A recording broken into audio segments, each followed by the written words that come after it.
बेळगाव शहरात 11व्या आंतरराष्ट्रीय योग दिनाच्या औचित्याने सनातन संस्कृती एवं योगा सेवा संघाच्या वतीने एक अद्वितीय आणि भव्य असा 108 सूर्य नमस्कार मॅरेथॉन उपक्रम मराठा मंदिर हॉल मध्ये यशस्वीपणे पार पाडला। या मॅरेथॉन मध्ये बेळगावातील शेकडो योगप्रेमींनी मोठ्या संख्येने सहभाग नोंदवत एकात्मतेचा दर्शन घडवला। कार्यक्रमात 8 वर्षापासून ते 61 वर्षा वयोगटातील महिला आणि पुरुषांचा उत्स्फूर्त सहभाग पाहायला मिळाला। विशेष म्हणजे 61 वर्षापुढील सहभागी महिला आणि पुरुषांनी व्हॉइस ऑफ वेणुग्रामशी संवाद साधताना आपला अनुभव शेअर केला। त्यांनी सांगितले की हा उपक्रम आमच्यासाठी एक अप्रतिम आणि अविश्वसनीय अनुभव ठरला आहे। एवढ्या मोठ्या प्रमाणावर सूर्य नमस्कार साधन करणे हे केवळ शारीरिक नव्हे मानसिक समाधान देणारा ठरले। प्रथमतः उपस्थित सर्वांचं स्वागत। आयोजकाने अतिशय चांगल्या प्रकारचा उपक्रम या ठिकाणी राबवला त्याबद्दल प्रथमतः आयोजकांना आम्ही धन्यवाद देतो आणि आभार व्यक्त करतो। आम्ही जे सोबत आहोत हे वीरसौध योगा केंद्र टिळकवाडी काँग्रेस विरीच्या सभागृहामध्ये आम्ही गेली 5 वर्ष सातत्याने हा उपक्रम घेत असतो। परंतु आज आम्ही काहींनी 108 सूर्यनमस्कार घातले, काही 208 सूर्यनमस्कार घातलेले आहेत। अतिशय चांगल्या प्रकारचा आम्हाला वाटलेला आहे। आजच्या या धकाधुकीच्या जगामध्ये आज आवश्यकता आहे ती योगाची गरज आहे। आपलं शरीर जर चांगलं असेल तरच आपलं आयुष्य सुखी होऊ शकतं।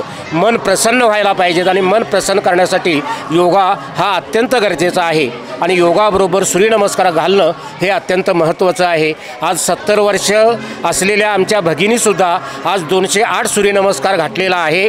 त्यांचंही या ठिकाणी मी कौतुक करतो आणि मराठा मंदिराच्या अशा मोठ्या सभागृहामध्ये आजचा हा आंतरराष्ट्रीय कालच 21 जून हा आंतरराष्ट्रीय योग दिन म्हणून आम्ही साजरा केला आणि आजचा हा सूर्यनमस्काराच्या निमित्तानं आज वयाच्या 10 वर्षापासून ते 90 वर्षापर्यंतचे या ठिकाणी माता भगिनी बंधू सगळे या ठिकाणी सहभागी झालेले होते। आयोजकांचे पुन्हा एकदा मी आभार व्यक्त करतो, धन्यवाद देतो। आज माझं वय, मी स्वतः वायपी नाईक, माझं वय आता 65 आहे, तरीसुद्धा मी 208 सूर्यनमस्कार घातलेले आहेत।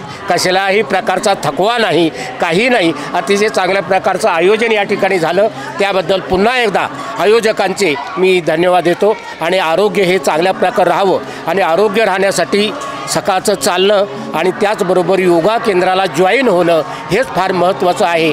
आणि बालपणापासूनच जे विद्यार्थी बरेचसे आहेत, आज मला वाटतं 300 विद्यार्थीच आहेत। हे 300 विद्यार्थी आजपासून जर सातत्य ठेवलं तर एखाद्या योगामध्ये फक्त एक दिवस जाऊन असं नाही तर कमीत कमी काल स्वामीजींनी आम्हाला सांगितलं की 12 वर्ष सातत्याने तुम्ही करायला पाहिजे, नसेल 6 वर्ष करा आणि ध्यानधारणा जी म्हणतो ती ध्यानस्थ तुम्ही 1 तास करायलाच पाहिजे।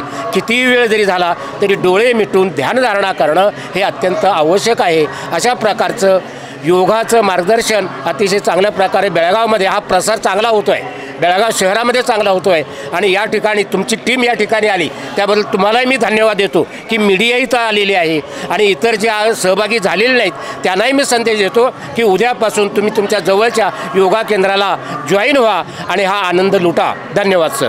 आपल्यासोबत महिला वर्गीय आहे जे वयाप्रमाणे जर तुम्ही बघितला की तुम्ही त्यांना लहानच म्हणू शकता का, म्हणजे सूर्यनमस्कार करणे हे साधी गोष्ट नाही आहे आणि तेही 108 सूर्यनमस्कार। तर महिला वर्गांना विचारत त्यांना कसं वाटलं हे सूर्यनमस्कार। नमस्कार मॅडम। नमस्कार। आपलं नाव? हां, मीना दिनेश शेळकर। कसं वाटलं तुम्हाला सूर्यनमस्कार? खूप छान। आम्ही योगा क्लासला पण जातो, पटवर्धन लेआउटचे आम्ही योग साधना करतो तिथं। अमरेंद्र सर आणि मॅडम येतात तिथं आणि आमच्या नंदिनी मॅडम पण त्यांनी सर्व सूर्यनमस्कार वगैरे म्हणजे पूर्ण योगाचा आमचा क्लास घेतात आणि खूप सुंदर वाटतं। म्हणजे इतकं थकावट असं काहीच वाटत नाही। आता आम्ही रोज किती म्हटलं तर 24 तरी घालतो, पण इथे आता आम्ही 216 घातले। म्हणजे आम्हाला इतका आनंद झाला की इतका आम्ही करू शकतो, आमचा स्टॅमिना वाढला। आम्ही बरेच वर्ष आता 4-5 वर्ष झालं आम्ही कंटिन्यू योगा क्लास जॉईन केलेला आहे, त्याच्यामुळे खूप आनंद झाला आणि असं हे मॅनेजमेंट इतकं सुंदर केलेलं आहे की त्याबद्दल म्हणजे खूप हे आयोजकांचं खूप धन्यवाद। आणि येणाऱ्या पिढीला तुम्हाला काय मेसेज द्या? खूप म्हणजे असं येणारी पिढी योग साधनेमध्ये, आता आपलं हे कसं सनातन धर्माचं कसं आहे की योग साधना हे कंपल्सरी आहे, पण आपण आता हे कसं युग कसं बदलत चाललं आहे, कॉम्प्युटर युगात मोबाईलच्या याच्यामध्ये ते चाललं आहे, पण तरीसुद्धा आपण योग साधनेला प्राधान्य द्यायला पाहिजे. थोडा वेळ स्वतःसाठी तरी काढायला पाहिजे आणि काढून तो आपल्या शरीराची म्हणजे काळजी नितांत घेतली पाहिजे. याचबरोबर त्यांनी पुढील पिढीला एक महत्त्वाचा संदेश दिला. आजच्या तरुण पिढीने योगाचं महत्त्व ओळखले पाहिजे. योग ही आपल्या संस्कृतीचे खरे ओळख आहे.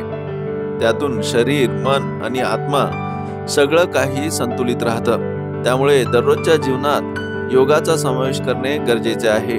या उपक्रमाच्या माध्यमातून बेळगावने योग साधनेचा एक नवा पर्व सुरू केला आहे, जे आरोग्य, संस्कृती आणि समाज सन्मान याचा संगम घडणारा ठरला आहे. Bureau report, voice of Venugram, Belgaum.